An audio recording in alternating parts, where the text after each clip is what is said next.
বন্ধুরা, যার উপর ভরসা করে গৌতম গম্ভীর 2025-এ চ্যাম্পিয়ন্স ট্রফি জেতার আশা করছিল, সেই প্লেয়ারকে মিস করতে চলেছে 2025-এর চ্যাম্পিয়ন্স ট্রফির জন্য। আর দলে ওয়াইল্ড কার্ড এন্ট্রি হতে চলেছে মোহাম্মদ সিরাজের।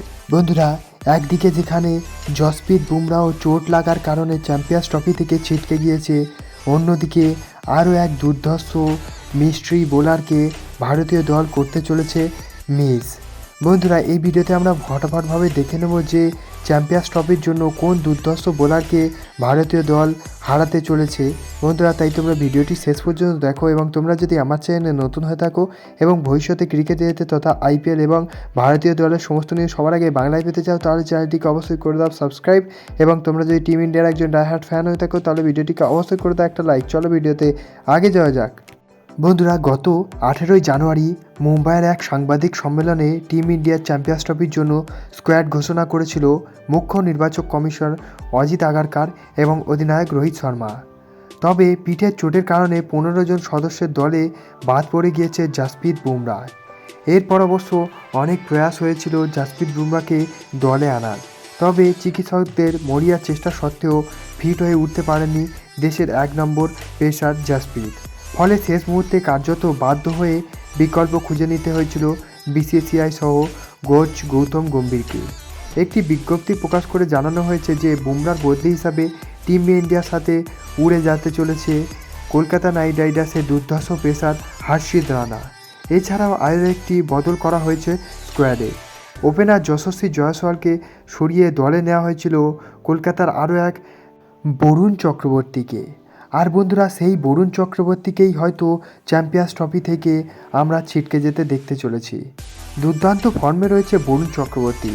বিজয় হাজারে ট্রফিতে যেখানে 18টি উইকেট নিয়েছে, তার পাশাপাশি টি20 সিরিজে ইংল্যান্ডের বিরুদ্ধে দুর্ধর্ষ প্রদর্শন করেছে তামিলনাড়ুর এই তারকা, এবং তার ঘূর্ণিতে নাজেহাল হয়েছিল ইংল্যান্ডের জস বাটলার সহ হ্যারি ব্রুকরা।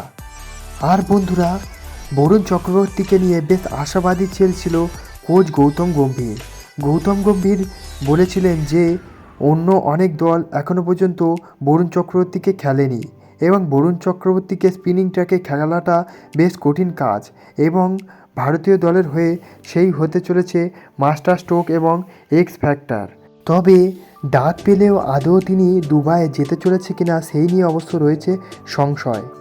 কটকে ইংল্যান্ডের বিরুদ্ধে দ্বিতীয় ম্যাচটি চলাকালীন ডান পায়ের পেশিতে চোট লেগেছিল বরুণের, এবং আহমেদাবাদে তৃতীয় একদিনের ম্যাচটিতে তাই তাকে দেখতে পাওয়া যায়নি। টসের সময় অধিনায়ক রোহিত শর্মা জানান তার চোটের ব্যাপারে। আপাতত পর্যবেক্ষণে রয়েছে বরুণ। তবে যদি 20 তারিখের আগে সেরে উঠতে না পারে চ্যাম্পিয়ন্স ট্রফির জন্য, তাহলে চ্যাম্পিয়ন্স ট্রফি খেলার স্বপ্ন হয়তো অধরাই থাকতে চলেছে বরুণ চক্রবর্তীর জন্য। আর বন্ধুরা, যদি বরুণ চক্রবর্তী এই সিরিজটি থেকে ছিটকে যায়, তাহলে ওয়াইল্ড কার্ড এন্ট্রি হতে পারে মোহাম্মদ সিরাজের। হ্যাঁ বন্ধুরা, অস্ট্রেলিয়া সফরে প্রত্যাশা পূরণে ব্যর্থ হয়েছিল মোহাম্মদ সিরাজ, যার ফলে সাদা ক্রিকেটেও তাকে সুযোগ দেওয়ার কথা ভাবেনি বিসিসিআইয়ের কর্তৃপক্ষরা। ইংল্যান্ডের বিরুদ্ধে একদিনের সিরিজে চ্যাম্পিয়ন্স ট্রফির প্রাথমিক স্কোয়াডে নাম ছিল না হায়দ্রাবাদের এই পেসারের, এবং জসপ্রীত বুমরাহকে ছিটকে যাওয়ার পরেও সবাই ভেবেছিল হয়তো মোহাম্মদ সিরাজকে দলে নেওয়া হতে পারে। তবে হর্ষিত রানা তার জায়গাটা পুরোপুরি দখল করে নিয়েছে।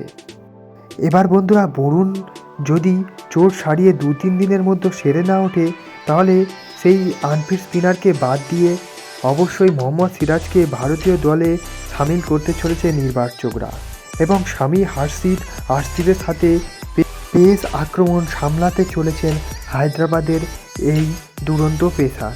বন্ধুরা, তোমাদের কি মনে হয় বরুণ চক্রবর্তী কি সময় মতো ফিট হতে পারে?